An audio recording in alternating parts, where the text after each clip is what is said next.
À toi, grâce et paix. Suite de notre série de méditations musicales autour de la Passion selon saint Jean du grand Jean-Sébastien Bach, sous la forme d'un dialogue entre un extrait de l'œuvre, un musicien et un pasteur. En ce mardi saint, nous écouterons l'aria numéro 7. Le musicien.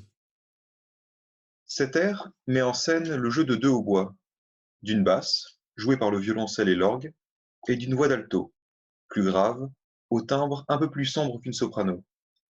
Les quatre musiciens seront constamment en jeu avec chacun un élément de discours très particulier mettant en exergue le caractère théologique étrange de cette œuvre.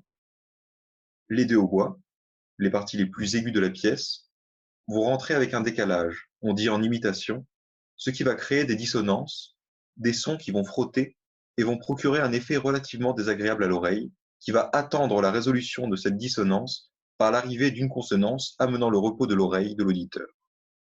Ce sont les fameux liens du péché incarnés par ces deux hautbois. Cependant, l'arrivée des consonances va être retardée le plus possible par Bach, effet contribuant à plonger l'auditeur dans un climat d'angoisse. La basse a une particularité notable. Elle est écrite suivant un rythme très particulier. Ce rythme est associé dans la Grèce antique aux danses de libation, plus tard aux marches funèbres, et en langue allemande, c'est la retranscription rythmique de l'interjection Kreuzige hin, Kreuzige in, crucifiez-le, crucifiez-le. Libation, montagne, crucifixion, curieuse pièce où la basse, avançant à grand-peine, est accablée des dissonances des hautbois et de lignes vocales ô combien sinueuses.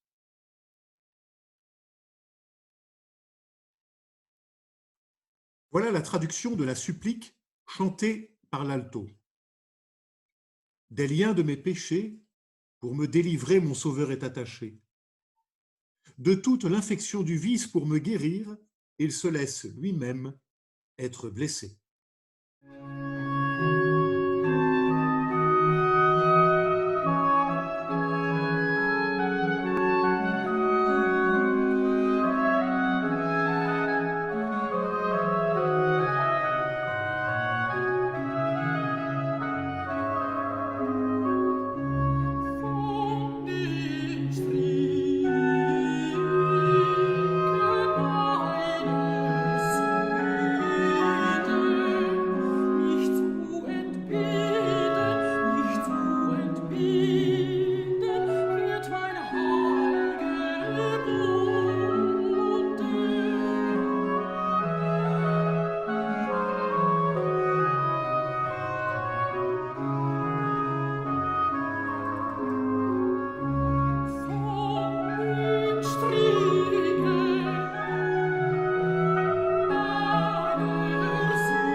Le pasteur.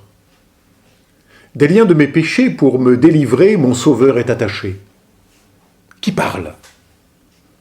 Serait-ce toi? Serait-ce moi? Dans le récit johannique, nous sommes après le reniement de Pierre, qui incarne l'homme confronté à ses lâchetés, qui incarne toute la désespérance humaine devant son péché. Ah, le péché.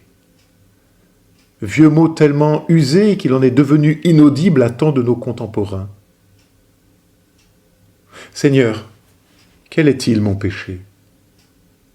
Réside-t-il uniquement dans mes transgressions ordinaires, mes compromissions avec l'injustice et la violence?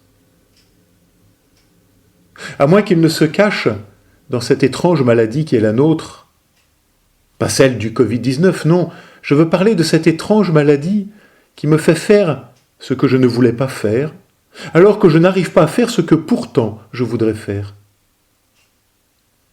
À moins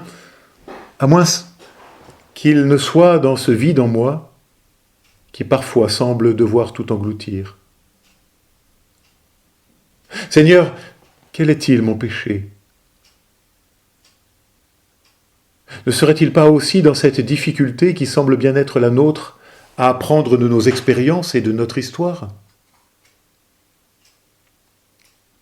À moins qu'il ne soit aussi dans cette peur des autres, qui n'est qu'un autre visage de la peur de soi-même.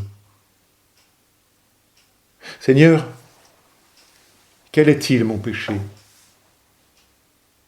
Ne serait-il pas dans ce repliement sur soi, dans cette difficulté à être en relation juste et ouverte avec les autres, avec toi? Seigneur, quel est-il mon péché? Serait-ce de ne tout voir qu'à hauteur d'homme? De toujours vouloir tout ramener à soi, justement victime de la tyrannie de l'ego roi? Seigneur, quel est-il mon péché? Mais ne serait-il pas aussi, et surtout, dans cette litanie même qui ouvre tout grand les portes du désespoir? Oui, dérisoire en vérité que ce monologue, car toi, Seigneur, tu viens te glisser entre moi et l'abîme du désespoir. Tu viens te charger de cela, tu te lies à nous, tu t'attaches à nous, et tu veux nous emporter plus loin, au-delà, par-delà. Davantage même, tout cela, tout ce fatras d'hommerie, tu l'habites désormais de ta présence, et la ténèbre devient lumière. Alors cela me suffit. Amen.